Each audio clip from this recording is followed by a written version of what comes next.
Hello everyone, AF world platform में आप सभी का स्वागत है। तो गाइज, कैसे हैं आप सब लोग? उम्मीद है कि सब अच्छे होंगे, मस्त होंगे, स्वस्थ होंगे और अपनी तैयारी में व्यस्त होंगे।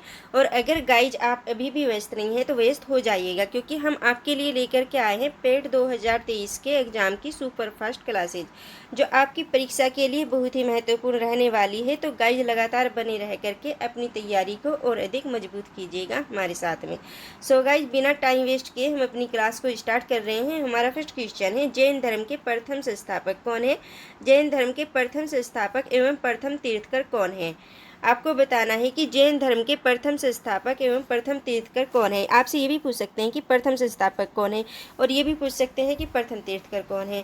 तो बताइएगा कौन है। ऑप्शन दिया गया है पार्श्वनाथ है, ऑप्शन बी है अशुसेन है, ऑप्शन सी है सिद्धार्थ है, ऑप्शन डी है ऋषभदेव। इनमें से बताइएगा कि जैन धर्म के प्रथम संस्थापक एवं तीर्थकर कौन है। तो हमारा ऑप्शन डी राइट हो जाएगा। कौन सा हो जाएगा? डी राइट हो जाएगा। ऋषभदेव है। कौन है? ऋषभदेव हैं जैन धर्म के प्रथम संस्थापक भी और तीर्थकर भी। अब ये बताइएगा कि पार्श्वनाथ कौन है। तो पार्श्वनाथ है 23वें तीर्थकर। कौन से हैं? 23वें तीर्थकर थे पार्श्वनाथ। अब ये बताइएगा कि अशुसेन कौन है। अशुसेन है पार्श्वनाथ के पिता। किसके पिता हैं? पार्श्वनाथ के पिता है अशुसेन। ओके गाइज, किसके पिता हैं? पार्श्वनाथ के पिता है अशुसेन। और सिद्धार्थ किसके पिता है ये भी बताइएगा। सिद्धार्थ किसके पिता है? ये है महावीर स्वामी के। किसके? महावीर स्वामी के। और महावीर स्वामी कौन से तीर्थकर हैं ये भी बताइएगा। महावीर स्वामी कौन से तीर्थकर हैं? यह है 24वें तीर्थकर और अंतिम तीर्थकर। कौन है? 24वें और अंतिम तीर्थकर हैं महावीर स्वामी। हमारा नेक्स्ट क्वेश्चन है, पार्श्वनाथ जैन धर्म के कौन से तीर्थकर हैं? बताइएगा कौन से तीर्थकर हैं। अभी बताया था हमने कि पार्श्वनाथ जैन धर्म के कौन से तीर्थकर हैं। बताइएगा इनमें से कौन सा ऑप्शन राइट हो जाएगा। 22वें हैं, 23वें हैं, 20वें हैं या 24वें। तो इनमें से कौन सा ऑप्शन राइट है? इनमें से हमारा ऑप्शन बी राइट है। 23वें हैं तीर्थकर। कौन से तीर्थकर हैं? पार्श्वनाथ 23वें तीर्थकर हैं। कौन से हैं? 23वें हैं। हमारा नेक्स्ट क्वेश्चन है, महावीर स्वामी जैन धर्म के कौन से तीर्थकर माने जाते हैं। अब आपको किसके बारे में बताना है? महावीर स्वामी के बारे में बताना है कि महावीर स्वामी जैन धर्म के, किसके? जैन धर्म के पूछा है कि जैन धर्म के महावीर स्वामी कौन से तीर्थकर हैं। बताइएगा कौन से तीर्थकर माने जाते हैं। 15वें माने जाते हैं, 17वें, 22वें या 24वें। इनमें से कौन सा ऑप्शन राइट है?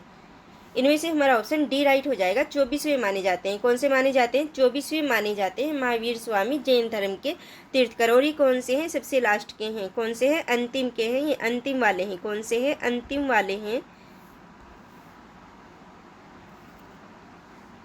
अंतिम वाले हैं ये। कौन से हैं? अंतिम है। इसके बाद कोई भी तीर्थकर नहीं आया है, अंतिम है।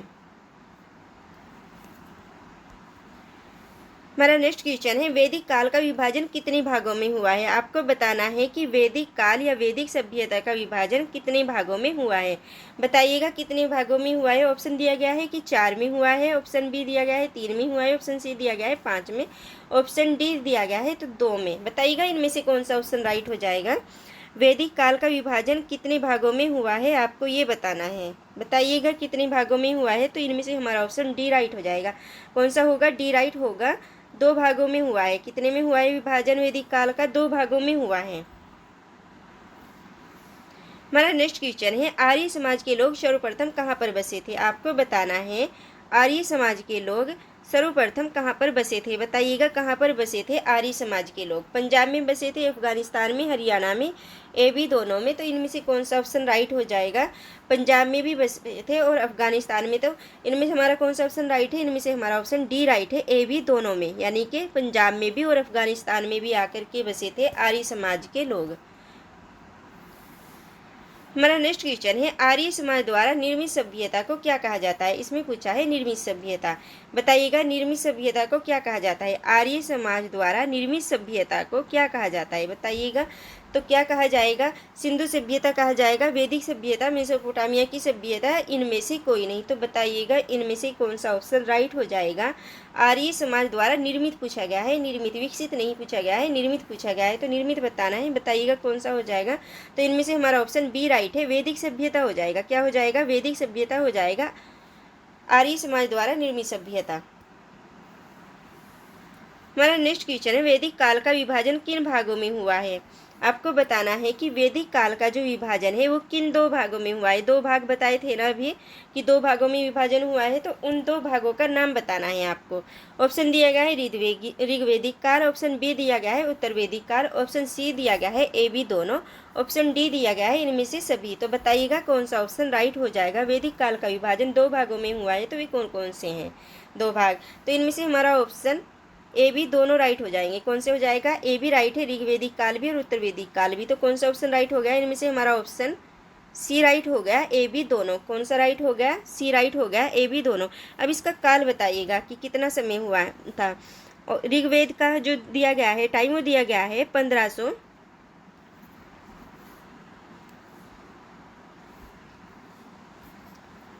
ऋग्वेद का टाइम दिया गया है 1500 से लेके कितना 1000 ईसा पूर्व माना गया है। कितना 1000 ईसा पूर्व माना गया है, ईसा पूर्व। ओके गाइस, ईसा पूर्व माना गया है। और उत्तर वैदिक काल का क्या माना गया है, उत्तर वैदिक काल का बताना जरा। इसका माना गया है 1000 से कितना, 1000 से 600 ईसा पूर्व। कितना, 600 ईसा पूर्व।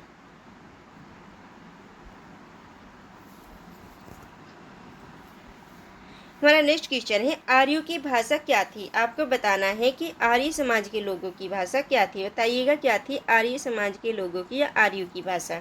ऑप्शन दिया गया है पाली थी, ऑप्शन बी दिया गया है संस्कृत थी, ऑप्शन डी सी दिया गया है प्राकृत थी, ऑप्शन डी दिया गया था देवनागरी। बताइएगा इनमें से कौन सा ऑप्शन राइट हो जाएगा। आर्य समाज की कौन सी भाषा थी, तो कौन सा ऑप्शन राइट है। इनमें से हमारा ऑप्शन बी राइट हो जाएगा, संस्कृत थी। क्या थी आर्य की भाषा, संस्कृत थी। और पाली किसकी थी, ये थी बौद्ध धर्म में। बौद्ध धर्म के जो क्या है ग्रंथ इसमें मिले हैं पाली भाषा में लिखे हुए। और प्राकृत भाषा भी क्या है, पाली भाषा का ही एक रूप है। प्राकृत भाषा किसका रूप है, पाली भाषा का ही रूप है। और देवनागरी क्या है, देवनागरी हिंदी का रूप है। किसका है, हिंदी भाषा का रूप है देवनागरी। हमारा नेक्स्ट क्वेश्चन है जिसमें पूछा गया है कि आर्यों की प्रशासनिक इकाई, क्या पूछा है, प्रशासनिक इकाई पूछा गया है कि कितने भागों में बांटा गया है। बताइए कितने भागों में बांटा गया था आर्यों की प्रशासनिक इकाई को।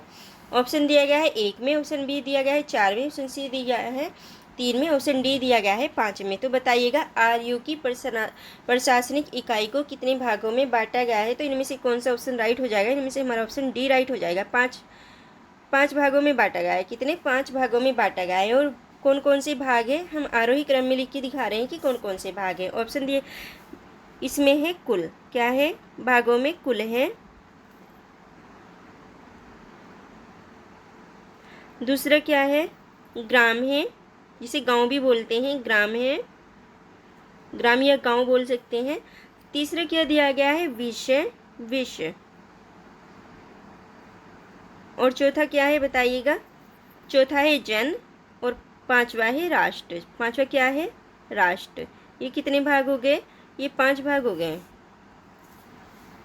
हमारा नेक्स्ट क्वेश्चन है आर्य समाज में गांव के मुखिया को क्या कहलाते थे, या क्या कहे जाते थे आर्य समाज में गांव के मुखिया। बताइएगा आर्य समाज में गांव के मुखिया क्या कहलाते थे। बताइएगा कौन सा ऑप्शन राइट हो जाएगा कि आर्य समाज में जो मुखिया होते थे उन्हें क्या कह करके पुकारा जाता था। ऑप्शन ए दिया गया है ग्रामीणी, ऑप्शन बी दिया गया है प्रधान, ऑप्शन सी दिया गया है ग्राम सदस्य, ऑप्शन डी दिया गया है उपयुक्त सभी। बताइएगा कौन सा ऑप्शन राइट हो जाएगा। किसका पूछा है, गाँव का मुखिया पूछा है, गाँव का। तो बताइएगा इनमें से कौन सा ऑप्शन राइट है। तो इनमें से हमारा ऑप्शन ए राइट हो जाएगा। क्या हो जाएगा, ए राइट हो जाएगा। ग्रामीणी कहकर पुकारते थे, क्या कहते थे, ग्रामीणी कहते थे आर्य समाज में गांव के मुखिया को, जिसे हम आप क्या कहते हैं, प्रधान कहते हैं। हमारा नेक्स्ट क्वेश्चन है आर्य समाज में राज्य अधिकारियों में किसका स्थान प्रमुख होता था, यानी कि किसका स्थान सबसे ऊंचा होता था आर्य समाज में राज्य अधिकारियों में, राज्य के अधिकारियों में। बताइएगा किसका स्थान प्रमुख होता था। ऑप्शन दिया गया है कि पुरोहित का, ऑप्शन बी दिया गया था सेनानी, ऑप्शन सी दिया गया है सामंत, ऑप्शन डी दिया गया है ए बी दोनों। तो इनमें से बताना है आपको कि आर्य समाज में जो राज्य अधिकारी होते थे उनमें किसका स्थान प्रमुख है या किसका स्थान उच्च है। तो इनमें है ऑप्शन हमारा ए है पुरोहित का और सेनानी का। किसका, पुरोहित का और सेनानी का। पुरोहित कौन होते हैं, जो पूजा पाठ करते हैं। सेनानी कौन होते हैं, जो सेना में शामिल होते हैं। तो इनमें से कौन सा ऑप्शन राइट हो जाएगा, इनमें से हमारा ऑप्शन डी राइट हो जाएगा, ए बी दोनों। कौन सा राइट हो जाएगा? ए भी दोनों राइट हो जाएगा, पुरोहित भी और सेनानी भी, सामंत नहीं है। हमारा नेक्स्ट क्वेश्चन है, निम्न में से किसने 1875 में आर्य समाज की स्थापना की थी? आपको बताना है कि किसने 1875 में, किसमें 1875 में पूछा गया है कि आर्य समाज की स्थापना की थी, बताइएगा किसने की थी। ऑप्शन दिया गया है राजा राम मोहन राय ने दी थी, ऑप्शन बी है दयाराम साहनी ने की थी, ऑप्शन सी है केशव चंद्र सेन ने, ऑप्शन डी है दयानंद सरस्वती ने। तो इनमें से आपको बताना है कि किसने क्या किया था, 1875 में आर्य समाज की स्थापना की थी। तो इनमें से कौन सा ऑप्शन राइट हो जाएगा? इनमें से हमारा ऑप्शन डी राइट है, दयानंद सरस्वती ने। किसने की थी? दयानंद सरस्वती ने की थी। और आर्य समाज का संस्थापक भी किसे बोलते हैं? दयानंद सरस्वती को बोलते हैं आर्य समाज का संस्थापक। हमारा नेक्स्ट क्वेश्चन है, जिसमें पूछा गया है कि भारत का पहला वैदिक थीम पार्क क्या है? पहला वैदिक थीम पार्क वेदवन का उद्घाटन कहाँ हुआ? आपको बताना है कि भारत का पहला वैदिक थीम पार्क वेदवन का उद्घाटन कहाँ पर हुआ है, बताइएगा कहाँ पर हुआ है। ऑप्शन दिया गया है झारखंड में, ऑप्शन बी दिया गया है बिहार में, ऑप्शन सी दिया गया है उत्तर प्रदेश में, ऑप्शन डी दिया गया है मध्य प्रदेश में। तो इनमें से बताना है आपको कौन सा ऑप्शन राइट हो जाएगा। तो इनमें से हमारा ऑप्शन सी राइट हो जाएगा। कौन सा हो जाएगा? सी राइट हो जाएगा। उत्तर प्रदेश में है। क्या है? उत्तर प्रदेश में हुआ है इसका उद्घाटन। किसका? भारत का पहला वैदिक थीम पार्क वेद वन का। हमारा नेक्स्ट क्वेश्चन है, वैदिक सभ्यता में रत्नी कौन कहे जाते थे? आपको बताना है कि वैदिक सभ्यता या आर्य सभ्यता में रत्नी किसे कहा जाता था? रत्नी बताइएगा किसे कहा जाता था। ऑप्शन दिया गया है सूत को, ऑप्शन बी दिया गया है रत्कार को, ऑप्शन सी दिया गया है कंपादी को, ऑप्शन डी दिया गया है उपरोक्त सभी। तो बताइएगा रत्नी किसे कहते थे। तो इनमें से हमारा ऑप्शन डी राइट हो जाएगा। कौन सा हो जाएगा? डी राइट हो जाएगा। उपरोक्त सभी को कहते थे। सूत को भी क्या बोलते थे? रत्नी बोलते थे। रत्कार को भी क्या बोलते थे?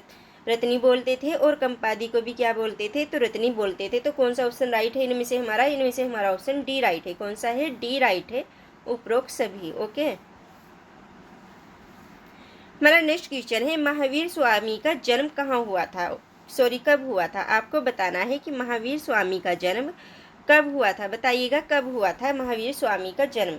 ऑप्शन दिया गया है 540 ईसा पूर्व में हुआ था, ऑप्शन दिया गया है कि 430 ईसा पूर्व में हुआ था, ऑप्शन सी दिया गया है कि 600 ईसा पूर्व में हुआ था, ऑप्शन डी क्या दिया गया है? इसमें दिया गया है कि 240 ईसा पूर्व में हुआ था। तो बताइएगा महावीर स्वामी का जन्म कब हुआ था, कौन सी ईस्वी थी, ये बताना है आपको। तो बताइएगा इनमें से कौन सा ऑप्शन राइट हो जाएगा। तो इनमें से हमारा ऑप्शन ए राइट हो जाएगा। कौन सा हो जाएगा?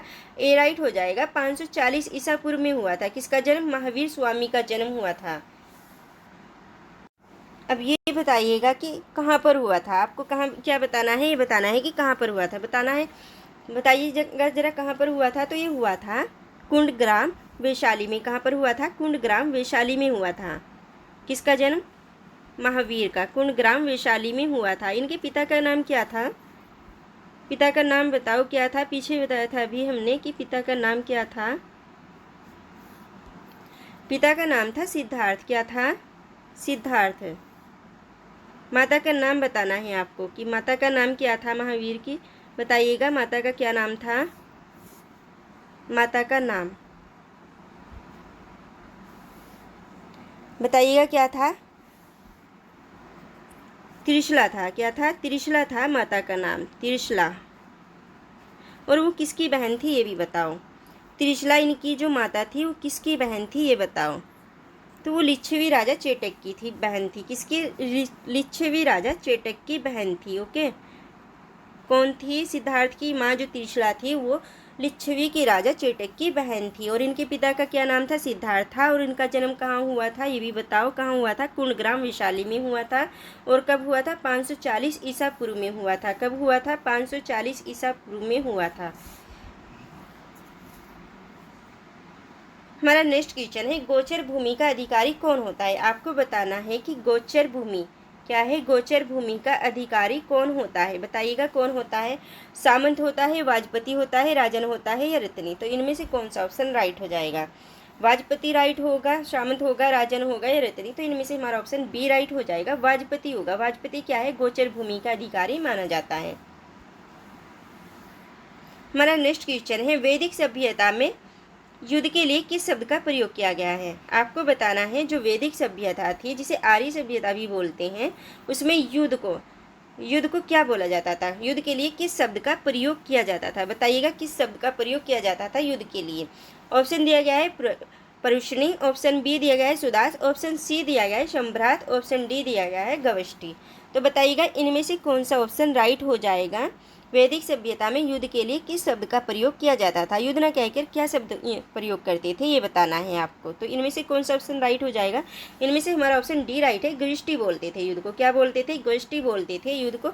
युद्ध के लिए कौन सा शब्द प्रयोग होता था? गोष्ठी होता था। अब ये बताएगा कि पृष्णी क्या होता है? पृष्णी है रावी नदी। क्या है? रावी नदी है पृष्णी, रावी नदी। और सुदास क्या है? सुदास बताना है आपको कि सुदास क्या है। बताइएगा सुदास क्या है? बताइएगा सुदास क्या है? तो सुदास है एक समुदाय था। सुदास क्या था? एक समुदाय था जिसे क्या हुआ था? युद्ध में भाग लिया था। जिसने क्या किया था? युद्ध में भाग लिया था, एक समुदाय था। और सम्राट क्या है? सम्राट बताना है कि सम्राट क्या है? लोगों की संस्था है। क्या है? लोगों की संस्था को क्या बोलते थे? सम्राट बोलते थे लोगों की संस्था को। और कब बोलते थे? वैदिक काल में।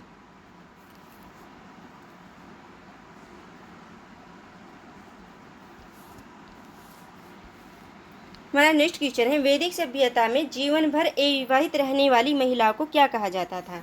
आपको बताना है कि वैदिक काल या सभ्यता या आर्य सभ्यता में जीवन भर क्या है? जीवन भर अविवाहित यानी कि बिना शादी के रहने वाली महिलाओं को क्या कहते थे? ऑप्शन दिया गया है कुमारी कहते थे, ऑप्शन बी दिया गया है कि सुश्री कहते थे, ऑप्शन सी दिया गया है अमाजू, ऑप्शन डी दिया गया है कुंवारी। तो इनमें से बताना है कि जो बिना शादी के रहती थी, अपने जीवन में कभी भी शादी नहीं करती थी, अविवाहित रहती थी, उस महिला को क्या बोलते थे? इनमें से बताइएगा कौन सा ऑप्शन राइट है? तो इनमें से हमारा ऑप्शन सी राइट हो जाएगा। कौन सा हो जाएगा? सी राइट हो जाएगा। अमाजू बोलते थे। क्या बोलते थे? अमाजू बोलते थे। किसे बोलते थे? जो अविवाहित महिला होती थी, जीवन भर अविवाहित रहती थी, शादी नहीं करती थी, विवाह नहीं करती थी। ओके गाइस, हमारा नेक्स्ट क्वेश्चन है, आर्यों का मुख्य पेय पदार्थ क्या था? आपको बताना है जो आर्य समाज में थे लोग, उनका मुख्य पेय क्या था? पीने वाला पदार्थ क्या था? बताइएगा क्या था आर्यों का मुख्य पेय पदार्थ? ऑप्शन दिया गया है सोमरस था, ऑप्शन बी दिया गया था पेयजल, ऑप्शन सी दिया गया है शहद, ऑप्शन डी दिया गया है कि उपयुक्त सभी। तो बताइएगा कौन सा ऑप्शन राइट हो जाएगा? इनमें से हमारा ऑप्शन ए राइट हो जाएगा। कौन सा होगा? ए राइट होगा। सोमरस था। सोमरस किसका बना होता था? ये वनस्पति से बना होता था। वनस्पति को पीस करके उसका रस निकाल करके बनाते थे सोमरस को। हमारा नेक्स्ट क्वेश्चन है, आर्यों के समाज में, किसके समाज में पूछा गया है कि आर्यों के समाज में किस प्रकार के परिवार की प्रधानता थी? बताइएगा आर्यों के समाज में किस प्रकार के परिवार की प्रधानता थी? ऑप्शन दिया गया है मार्त प्रधान, ऑप्शन बी दिया गया है पीड़ित प्रधान, ऑप्शन सी दिया गया है कि ए भी दोनों की थी, यानी कि मार्त प्रधान भी होता था और पीड़ित प्रधान भी, ऑप्शन डी दिया गया है कि उपरोक्त में से कोई नहीं। तो बताइएगा कौन सा ऑप्शन राइट हो जाएगा? आर्यों के समाज में किस प्रकार के परिवार की प्रधानता थी? किस प्रकार का परिवार रहता था? उसमें किसकी सत्ता चलती थी? कौन मुखिया रहता था? बताइएगा कौन होगा? तो इनमें से हमारा ऑप्शन बी राइट हो जाएगा। कौन सा हो जाएगा? बी राइट हो जाएगा। पीड़ित प्रधान थी। क्या थी? पीड़ित प्रधान थी, यानी कि पिता कौन होते थे? मुखिया होते थे। पिता कौन होते थे? परिवार का मुखिया पिता होते थे। गाइज आज की क्लास हमारी आपको कैसी लगी कमेंट्स के माध्यम से बताइएगा, और अगर आपको पसंद आती है तो लाइक और सब्सक्राइब भी कर दीजिएगा। Thank you. जय हिंद।